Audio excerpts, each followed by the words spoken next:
Hey.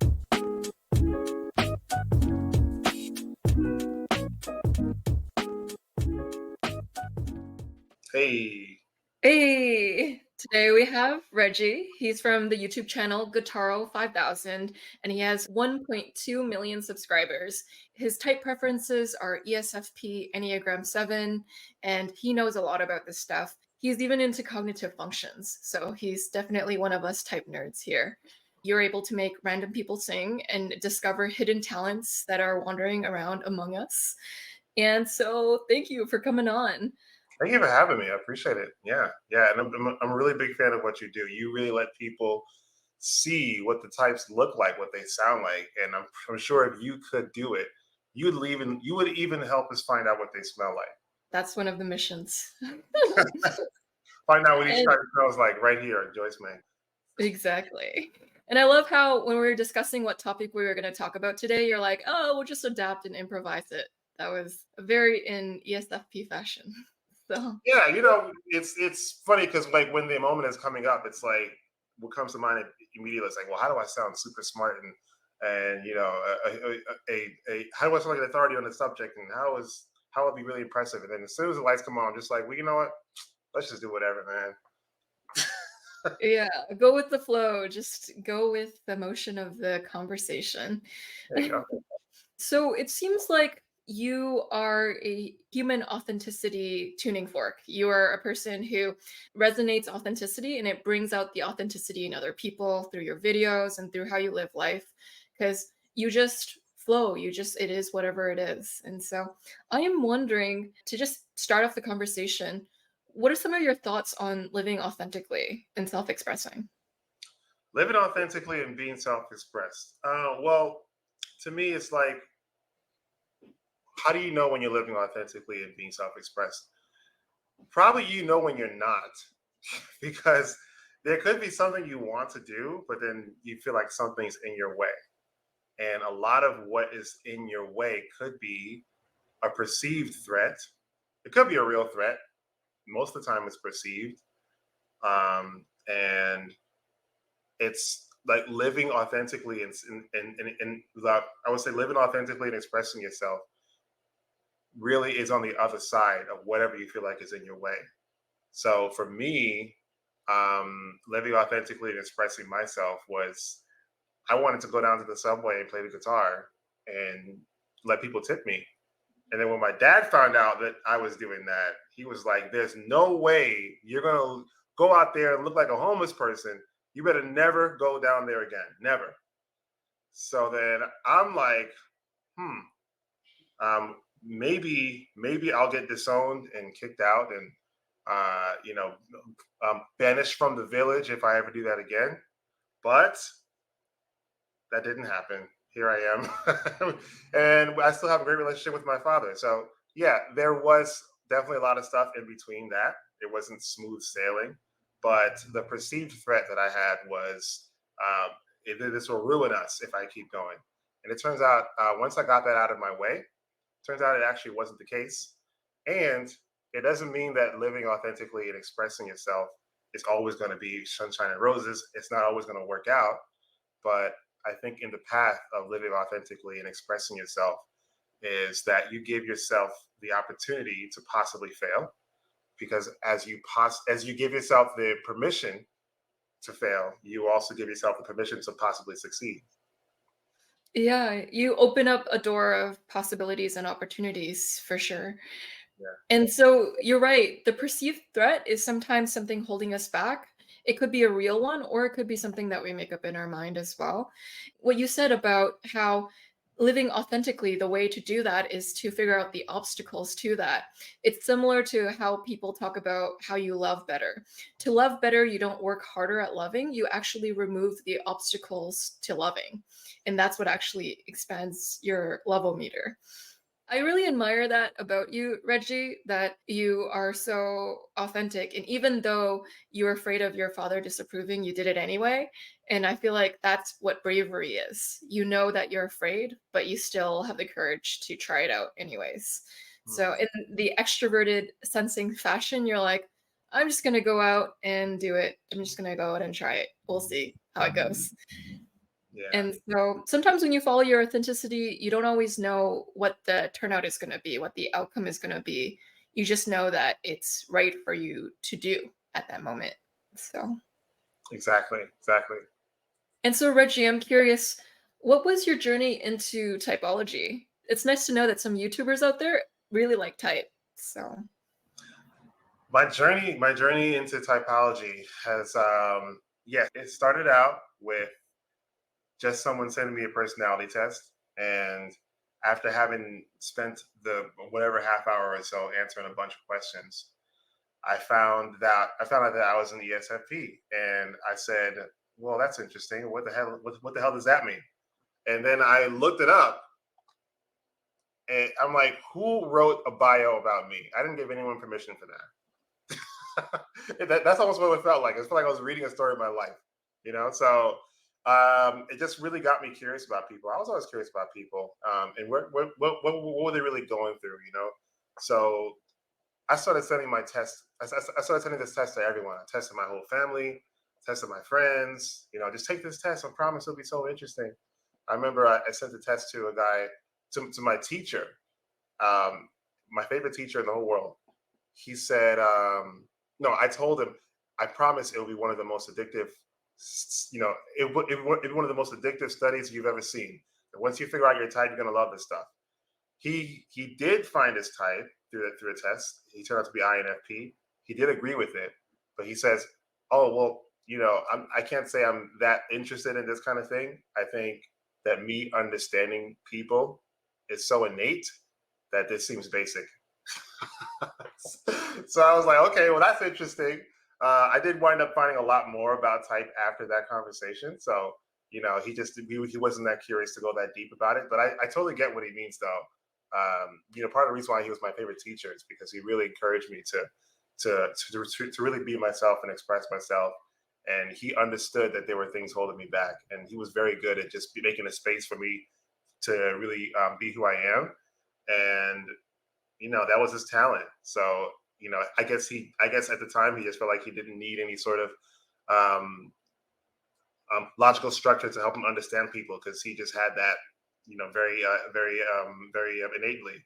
So, and that's another part of self expression as well, and in being authentic. It's probably easier to be self expressed and authentic if you make room for others to be so as well. So if you find yourself being afraid of being judged, you might not necessarily get over the fear right away, but you could also make room for other people to not feel judged and just be okay with who they are, provided they're not hurting you or necessarily getting in your way. But I think listening and actively being with someone and allowing them to be who they are can have a inverse effect where you start to feel more authentic too. exactly. It's an authenticity feedback cycle. The more it happens, the more it promotes itself.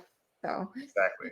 yeah, it's nice to have these mentors in authenticity. So it's almost like early on you had that guidance from someone you really trusted and admired. And I'm wondering, what did your INFP teacher or mentor do to promote this authenticity in you? So one thing that he really liked doing is he'd be in front of a class and say something that he knows would get a rise out of us. And he didn't say that to get a rise out of us. He just said it because that's how he really felt.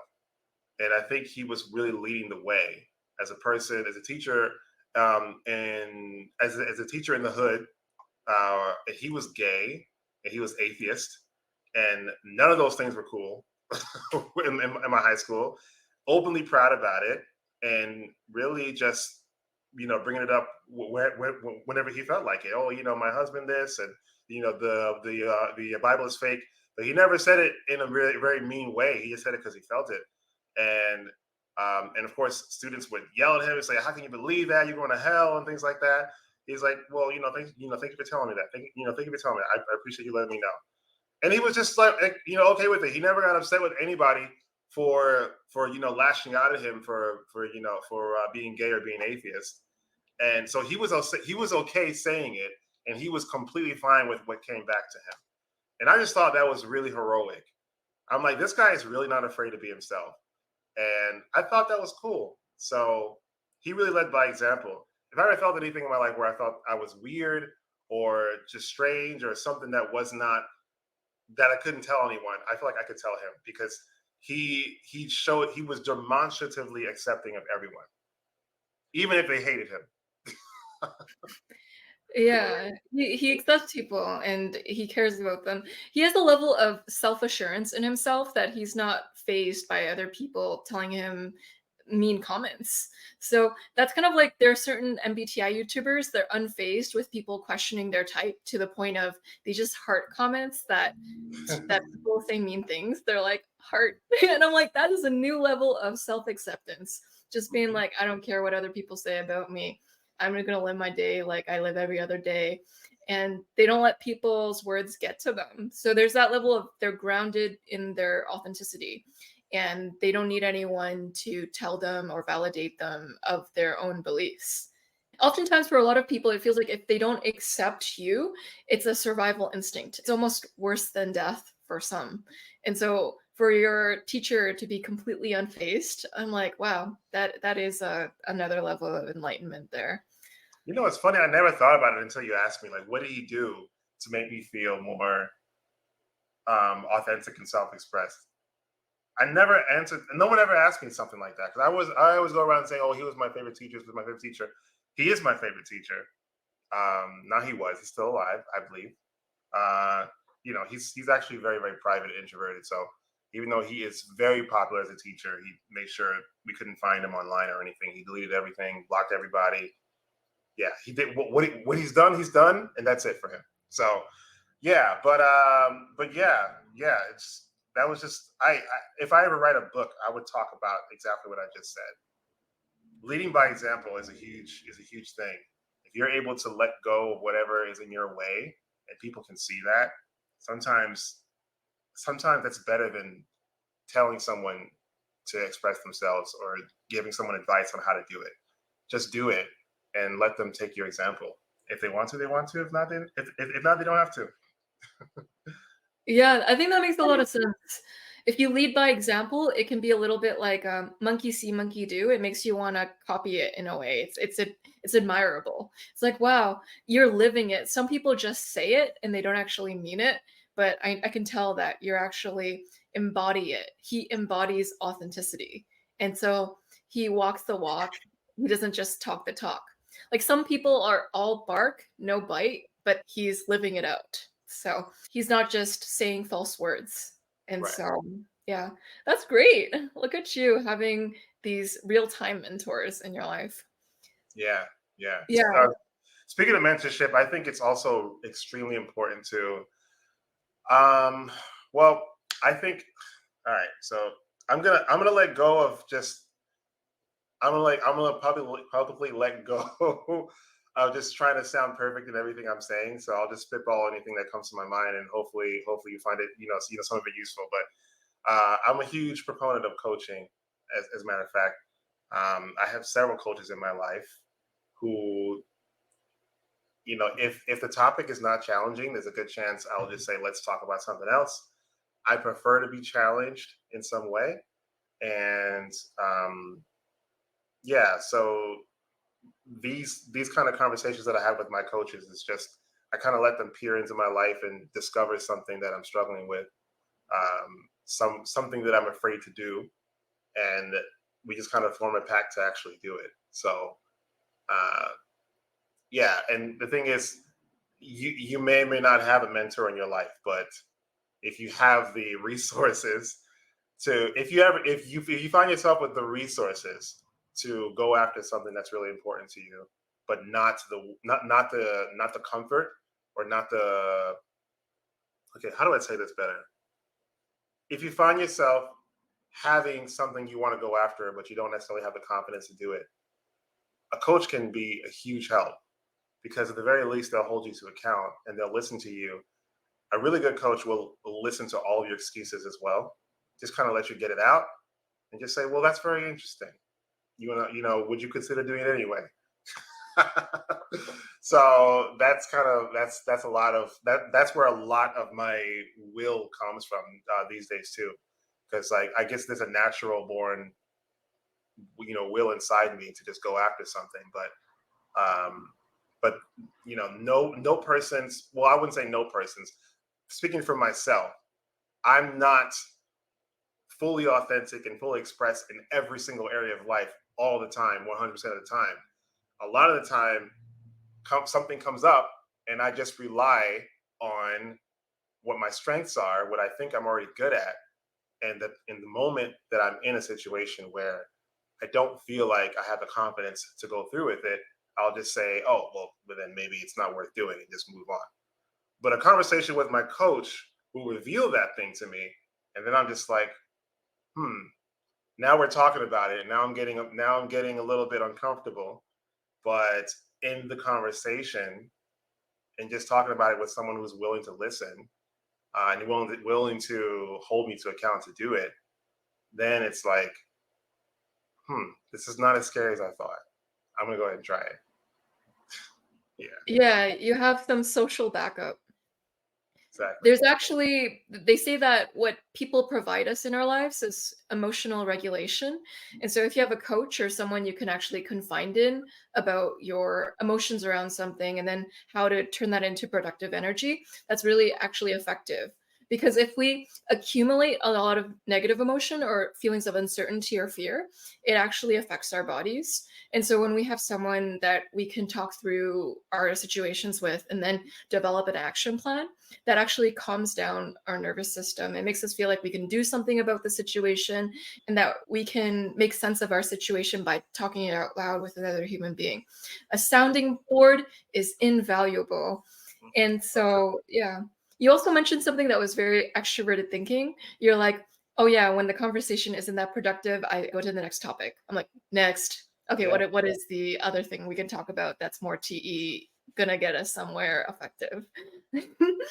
yeah, for real. It's funny. Not sure how related to this topic it is, but I find myself in conversations with people. I do find myself wanting to have a conversation that moves things forward. Even though I find myself very good at small talk, it's more so because that's kind of how we need to smooth things out so that we can get to something of weight.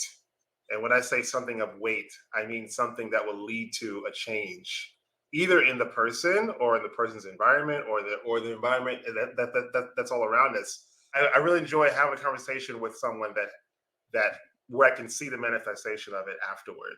So I think that's kind of where asking people to sing came from to a certain extent. Um, Even before I was asking people to sing, if I heard someone say that they wanted to start playing guitar or something, or if they wanted to talk to this girl or this guy, or they wanted to, I don't. Oh, yeah. If they wanted to post a video of themselves, I'd be like, well, how about we just do it right now? They're like, now, no. Like, well, why not right now? And if we were talking about the weather or our favorite songs or something that happened to us when we were kids, yeah, that's all good. But the moment they get to something where I feel like there's something in their way of what they want to do, whether it's some kind of self-expression or some kind of action that puts themselves out there, as soon as they tell me that, oh, I'm the wrong person to tell because I'm going to try to get you to do it. Yeah, Yeah. yeah. I mean, I'll say this: if you don't want to do it, don't tell me you want to do it because I'm gonna make sure you do it. The best time to do something is right now. The second best time to do something is the moment right after right now. So It's the second best, exactly. But now is the best exactly. That's very extroverted sensing. The now is all you have right now. I find the sayings strike it while it's hot or milk the moment is very extroverted sensing. It's like time. just milk the moment. You have a thought you want to do? Well, let's do it. Yeah. So you found the way to bypass anxiety. It's just get into action. They call it exposure therapy. Well, just expose yourself and you'll see that you're way more competent than you give yourself credit for. People are more resilient than they think. Absolutely, absolutely. And speaking of people being more resilient than they think, sometimes some people underestimate their ability to get through whatever it is that can happen if they take an action. Um, like, for example, I don't know, maybe if they try public speaking for the first time. Yeah, there is a small chance that the entire village will banish them and they will have to work in captivity or, in Siberia for the rest of their lives. There's that small chance that that will happen. But 99.9999999% of the time, probably no one will remember it. If they mess up. If it didn't go so well, probably no one will remember it. So, but even if they do, it's like, well, that was an experience, was it not? That's kind of the gamble we take every single time. It's a roll of the dice. But what's on the other side could be a world of authenticity, happiness, free living. I mean, for me, I was studying to be a nurse, and that's when I decided to play the subway. Uh, I was studying to be a nurse. That's when I decided to take my guitar to the New York City subway and start playing the guitar. And it was only after I realized that I could possibly kind of maybe be good at this that I made the choice to just walk out of school and just never go back.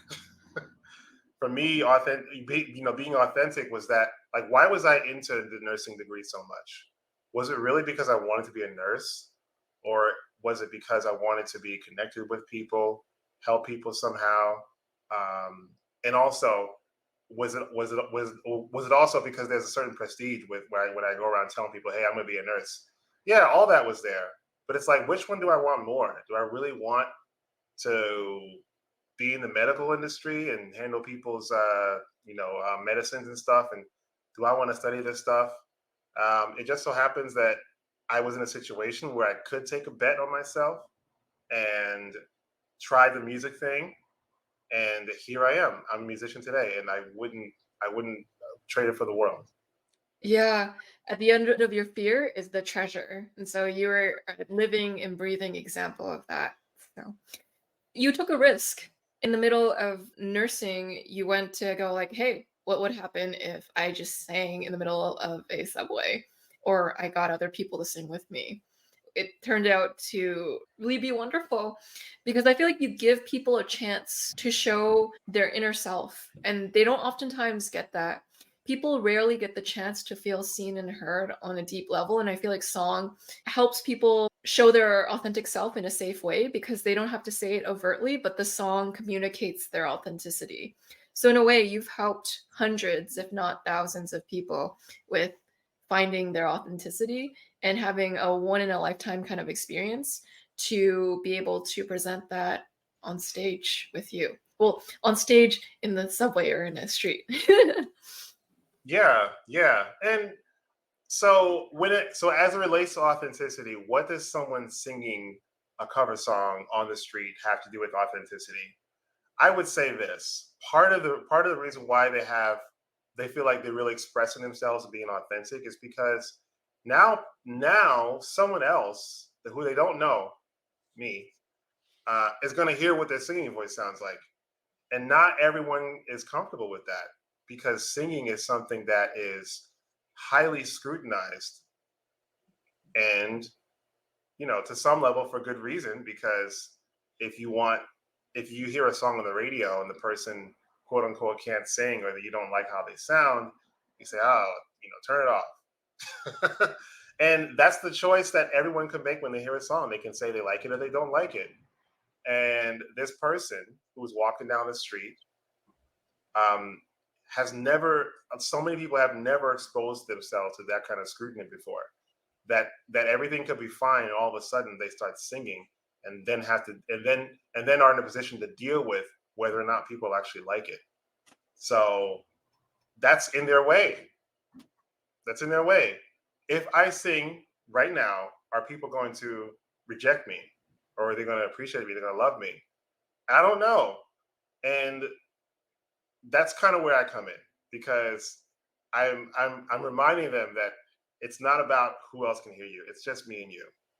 And even if there's a crowd of people, which there are sometimes, I'm out there, I'm asking people to sing, handing them the microphone. There could be a crowd of people watching us. There could be, but I never refer to the crowd, because I try to make the singer forget that there's anyone there. It's just me and you. I don't say, "All right, ladies and gentlemen, next we have Alicia. Alicia, how you doing?" Never. It's all about me and you. It's just us. And when they start to feel that kind of comfort, where it's really just, where they really feel like it's just us, then what something happens, um, they find the confidence to sing, and that crowd is there.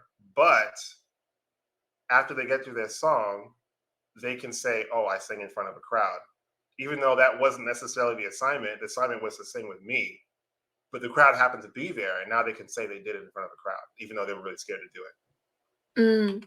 Yeah. Yeah, you're able to make people forget about the crowd for a moment and see that relationship with just you and them and the song. And so there's a term for it, suspending disbelief. You get people to be fully immersed in something when you're able to get them to suspend their disbelief. And so at that moment, you get them to forget about the crowd there or all their fears and just focus on you and the song in the way that they're able to forget about the fears that are taking away from them actually singing well. And so they're okay with being vulnerable with just you and them, but if they were to keep the crowd in mind, that would incapacitate them for Yeah. some people. So Exactly. For some people, it depends on the person. Sometimes what's in their way is they feel like they have to be somewhere, but maybe they're really confident in singing, and maybe they feel like their life is going to be over if they don't get to, if they don't get to this appointment, or if they don't get to that train. And there's a good chance that their life will not be over. um, and sometimes what's in people's way is just, oh, here's a really good one. Not knowing if I know the song. So basically, they're not afraid of exposing themselves. They're afraid of exposing me.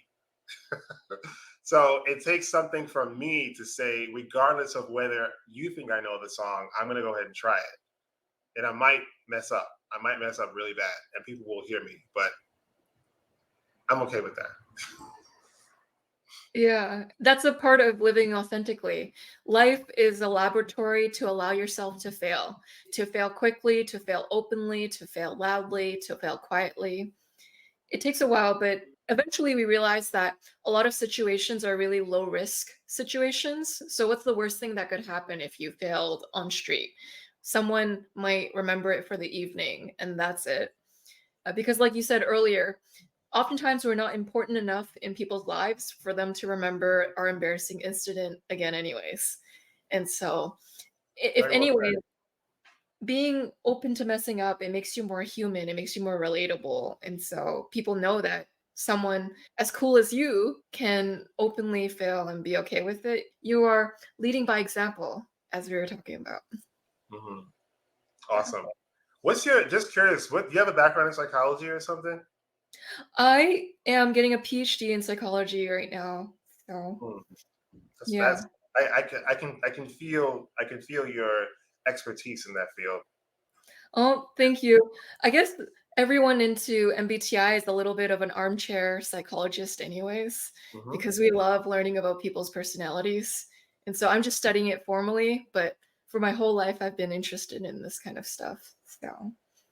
Nice, nice. And I and what and what also comes what also is very apparent is that you have a lot of practice, talking on camera. And it's funny because, like, I'm sitting here thinking, how can I look, and I'm letting it go, right? But how can I look and sound as cool as Joyce? Oh. Yeah, but I there's a certain kind of aspiration that comes with really anyone that I see and I respect doing something great. I'm like, wow, if only I could be that cool in doing that. If I could only be that skilled. And not to say that I can't be. I'm not saying that I can't be, but it just never it never ceases to come to mind when I see someone doing something cool. Like, oh, I wish I could do that. Kind of like that. Yeah, you're very good at giving appreciation to people. And I find an ESFP superpower is being able to uplift people and being able to point out positive things about others. I think you do that in your videos so well. You'll have people that you sing with, but you'll find a way to talk with them where they feel welcomed and invited. You create an atmosphere that your high school teacher created too. So Yeah, that's awesome. definitely. You know, it's funny that way of being. I would say encouraging or validating, really validating. That way of validating people is something that I could do in a natural conversation, but I didn't really make the connection to do it with Sing With Me. Like when I'm asking people to sing, I didn't really see that connection until I started watching a lot of what I recorded. Um, and a lot of how my interaction with people on camera developed is just watching and seeing, oh, at this point, the person felt confident, but then this happened and then they lost their confidence. Why? Like, why did that happen? I remember one situation specifically. I was walking to the beach, and we had one camera at the time. It was only a one camera shoot. I came by these two ladies, and they were probably in their 70s or something like that. And I got one of them to actually sing, despite her saying she would never do that. She eventually did sing, and she sang one of her favorite songs, and she was feeling happy and jolly and everything while she was singing. And then as soon as the song was over, I, I took the mic back and say, "Now that you sung, how do you feel?" And she's like, honestly, I feel really embarrassed. And I feel like I made a fool out of myself, to be honest with you. And then I was like, maybe this singing experiment didn't work. Maybe it doesn't work. And that was my first guess of the day. So I had it on my mind the whole day. I'm like, I might be going around making people just feel embarrassed, making them feel worse. Maybe they're telling me that, but they're lying. Maybe they're telling me that they feel good, but they're lying. This person was telling the truth. Therefore, this whole thing called Sing With Me is probably going to be a failure. Sometimes my mind goes to that. It's like, oh, well, maybe I'm doing a bad job here. But really, I found that what was missing with her is that I took the microphone back and I asked her how she felt. And she told me authentically how she felt. But what was missing there was I never actually validated what she just did. I didn't say anything to let her know that what she was doing was okay. Um, I just kind of assumed that she would feel that way after she sung. But that's just not how people work. If you get them over that threshold of fear, people might need some kind of clue that it's going well because they don't necessarily feel that way in the moment. So now what I do is I let them know, especially if they had to go through a lot to actually start to sing a song. I say, I could tell that you started out you were nervous, but you really did a great job in pushing through, and you went through that whole song. So like that was really awesome. Yeah, yeah. And especially in the case where they still even say, "Oh, I'm still, I'm embarrassed. I'm just not sure if I did a good job." I say, "Listen, man, the way you took control of that song, I'm really proud of you." And they start to have a big smile, like, "Oh yeah, thank you, thank you, thank you." Yeah, yeah. So I guess I said all that to say that part of making room for people to be self-expressed is just letting them know with words that, hey, you're all right. Exactly, yeah. I guess when people sing, it's very vulnerable. So it's like putting their heart on a platter and then showing it to you. It's like, Yeah, how do you feel about that, Reggie? And then when you're like, it's a good heart, they're like, oh, thank you. yeah, It, yeah. yeah. It's like they feel like they're well received. I find that even when I interview people for my channel, if they share something incredibly vulnerable, if I don't say, hey, you did a great job, they will send me an email after about how they were so nervous and Mhm. anxious and they don't think they did well. And I'm like, wow, people really need affirmation to feel like what they showed was all right. Because self doubt is such a strong presence in people's lives, especially when you start living in authenticity. During the first phase of authenticity, if you're not used to it, is that it feels so weird because it's so foreign. So, and if something's foreign, you don't know if it's good or bad. So you're like, okay, is this foreign sensation, good or bad. You're gonna look to other people to validate it. And I'm like, man, yeah. So I think you do a really good job of encouraging people because I'll watch your YouTube videos and I'm like, wow, Reggie did a really good job of making that person feel seen. So Mm. you're good at building a relationship with people within minutes. So you just meet them instantly and you guys are already buddy buddy. Yeah, yeah, yeah. That's been something I've always been interested in. Even if I'm working with someone or if I'm in school with someone or they happen to come into a room, I just think, how can we start something here? How can how can we get things going here? So yeah, I've had a lot of Yeah. practice before filming people singing with me. I had a lot of practice with that. Yeah, it's a skill. I find that you're very good at warming people up to talking with you. I kind of see EF types, so ESFPs, ENFPs, ESFJs, and ENFJs. They're like the sun. They're very warm, very inviting, and they can encourage people to want to. And so I think that that's one of your skill sets. I just thought I'd acknowledge that in you. Hmm. Yeah, make them want to. I like that. Yeah. And I think a lot of people feel stressed in their life. You mentioned people are running to their next appointment right before they're going to go sing with you. And so I'm like, oh, I wonder if they're under a lot of pressure from needing prestige in their life or needing to do the next thing, always moving. And so you actually give that place of rest, of relaxation, of recentering in this little home you create wherever you plant yourself. Yeah, yeah. And sometimes what is in their way is not just their own self confidence or the fact that they have to be somewhere. Sometimes it's sometimes they're going through trauma.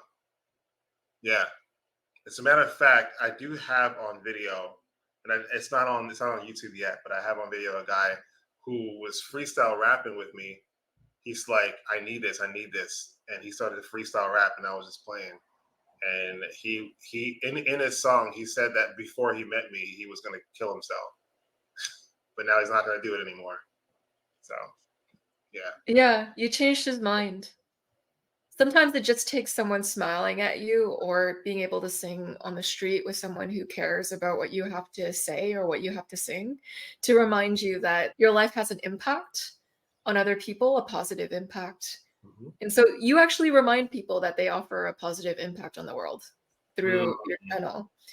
I believe that even the slogan for your channel is something about I help people to be free, to feel loved, or something along the lines of just expressing themselves. yeah, yeah, yeah. I'll say this about self-expression: it can take many forms. If there's ever something that you wanted to do to express yourself creatively, like it could be singing, it could be playing an instrument, it could be drawing a picture, it could be writing something, it could be dancing, it could be just making loud noises. If you could find some time in your schedule to do that today, you might feel a sense of release, some relief, some letting go of tension. I would really love to find a way to monitor people's biomarkers before and after singing it, and seeing seeing if there's any noticeable changes in their biology before and after. Maybe there's studies doing that already. I'll probably just look them up, and the next time I get interviewed, I'll start quoting them. Yeah, singing might be a future form of therapy, and you don't even know it yet. So you're pioneering some form of alternative therapy for people. Hey, music therapy does exist. It's just not very common, and one of my missions is to make it mainstream. That's amazing. You're doing a good job of it. You're living it. It is a form of self-expression. And sometimes people feel like they need to be good to be worthy of singing or doing art. It's almost like a matter of competency for them. And sometimes a way of framing it is you don't always have to be amazing at something to want to self-express that way. So you don't need to be Picasso to paint art, and you don't need to be Bon Jovi to sing. If you want to do it, then you can do it. It's fantastic how you mentioned trauma and how it shows up in singing and how you're able to change people's lives. So sometimes in trauma, we solidify narratives about ourselves. So we're like, oh, people don't care about me, or I don't matter, or I never offer anything good to the world. And Mm. so through helping other people sing, you're able to actually get people to realize, hey, all of their limiting beliefs that they believed in are actually false. Because when you actually have experiential knowledge of something, that's a way of changing some of the traumatic narratives in your brain. It's Mm. like, I'm doing things I never thought I could do. I wonder about all of the paradigm shifts you've aided people in doing by doing what you do. I ought to ask them sometimes. I ought to just go back and just, well, actually, I'm in the process of collecting that data now. I'm going to start calling people back and asking them if anything in their life has moved or changed after having sung with me. Because in the moment they say, I feel so confident. I feel like I can do anything right now. What did you do that day? Did you just forget about it, or did you do something? Did you call someone that you were afraid to call? Did you apply for a job that you were afraid you weren't going to get, or whatever? So that might be a series. Actually, I'm thinking about that. Just what? So I would say maybe I will call it. Maybe I'll call this series After the Song, or Life After the Song. Yeah, I'll call the series Life After the Song, and just have a compilation of something that happened after someone sang with me. I have over 1,000 contacts from people, so it wouldn't be hard to find someone who's willing to talk. That is so wholesome, and that's a scientific study in and of itself. So I guess you're a little bit of a scientist now. And Yeah. it's interesting how we'll leave impacts on people's lives that we'll never see again. Sometimes we've moved people and they go their whole life having a soft spot for the moment in which we've moved them, but they never tell us. And we Mhm. have all these people we've touched, and we just have to have faith that we've helped them without really ever knowing. So. Yeah, yeah. And we get to do that any day, even if it's just opening the door for someone or giving them a smile. The smile. A smile is something you can give over and over again and never run out of. Yeah, and it doesn't cost you anything. So, Exactly. and on that wholesome note, we will end today's interview. And so, thank you, Reggie, for coming out. Feel free to check out his channel. I'll even have one of his videos at the very end of this video for you to look at and witness his awesomeness in works. And so, thank you so much for appearing on my channel. I'm glad that we got a little look into the behind the scenes of this endeavor that you do, of brightening up people's days and possibly their lives. We'll see in the after series that you create. So You'll see it on Life After the Song. cool. And so, on that note, take care and have a great day, everyone. You too. Have a great day. He's running out the door.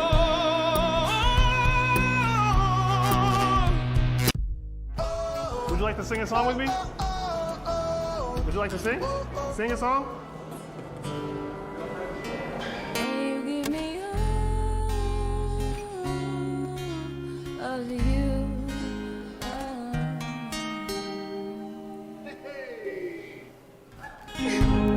All right. Good job. Thank you. Hey. Thank you so much for singing with me. I appreciate that. No problem. Yeah. What's your name? Mara. Mara. Very nice to meet you, Mara. Thank you again. Yeah. So now that you've sung, how do you feel? I feel nice actually. That was nice to let out. I told you. Yeah. Yeah. Well, I hope that good feeling carries through the day. Yes. Have a great rest of the day. Yeah. See? I got both of you. What's up? Who's next? You want to sing a song? No battery change. What? No battery change. You need battery change? Okay. I'm gonna go get a snack. You want anything? Popcorn? Bye. Thank you. All right. With you? Yeah. Let's go.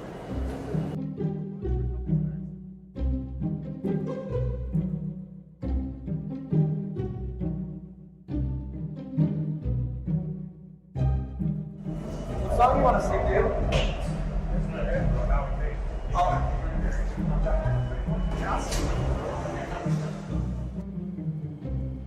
That guy in the blue dress shirt wants to sing.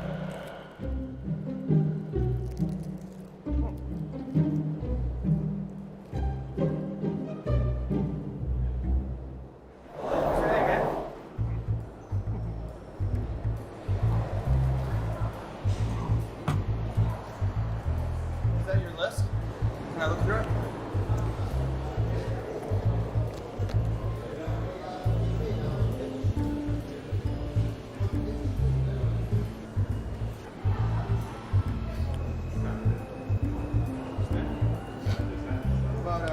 So to answer your question, my name is Reggie. Reggie, Greg. Hey, Greg. How you doing? Doing well, man. How are you today? Good, good. Very nice to meet you, Greg. How Right? about Creep? All right. You want singing the original key or higher or lower? Reggie. Perfect. Did you see anything else you like? There's a bunch of stuff you got. Nice. Test. Okay. Yeah, there we go. Let's give it up for Reggie on the guitar. Hey. All right. See, remember how to. Okay, so G, B flat, C, C minor. no, it's G, B, Yeah, G, B, and then C, C. C minor. Yeah, that's it. Yeah. All right, here we go. Put a little rotary on this one. There we go.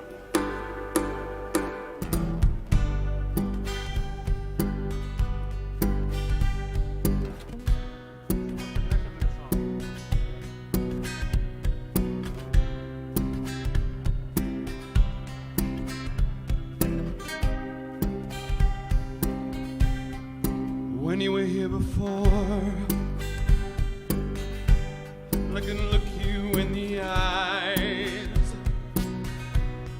You're just like an angel. Your skin makes me cry. You flow like a feather in a beautiful world. You're so very special. I wish I was special, but I'm a creep, and I'm a weirdo. What the hell am I doing here? I don't belong here. I don't care if it hurts. I wanna have control. I want a perfect body. I want a perfect soul. I want you to notice when I'm not around. You're so f***ing special. I wish I was special, but I'm a creep, and I'm a weirdo. What the hell am I doing here? I don't belong here. Oh, oh, now she's running out the door. She's running out. She run, run, run,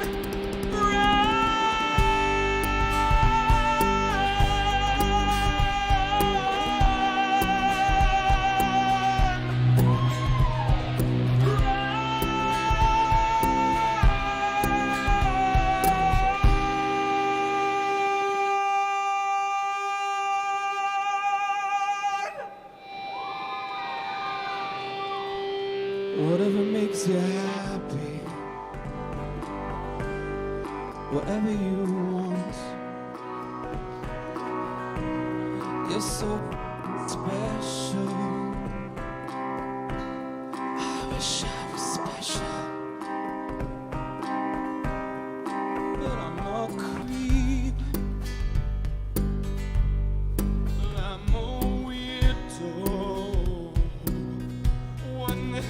I doing here? I don't belong here.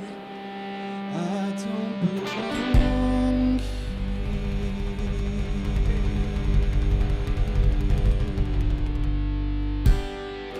All right, man. Thank you for singing with me, bro. Yeah, dude, Appreciate for it. sure. Yeah. So I'm just curious. I know I was snacking when you came by. I was just wondering, like, what had you come up? She convinced me. I feel like you didn't need. I feel like. Oh, thanks. Appreciate it. I feel like you didn't need much convincing. I did actually. I'm a Oh. little hungover. Oh, okay. How long are you gonna be here? Till like 8 o'clock. Yeah. We'll come back and see you on our way back. So I have a question for you. Now that you've sung, how do you feel? I feel a lot better actually. See, it's a good thing you convinced them. Thank you. Hey, and that's all I'm here for. You know. Oh yeah, man. Appreciate it. What is your what is your contact info? Maybe I could share the video with you. Yeah, absolutely. So, are you a professional singer or something? No. I'm a ski bum. A what? Ski bum. Ski bum. Okay, so you like skiing. Are you ever going down a slope and just singing? Oh, dude, all the time, man. All the time. I definitely want to sing more with you, though. Okay, I'll be here. I'll be here till 8. I just sent you my email. Okay, great. Yeah, no problem.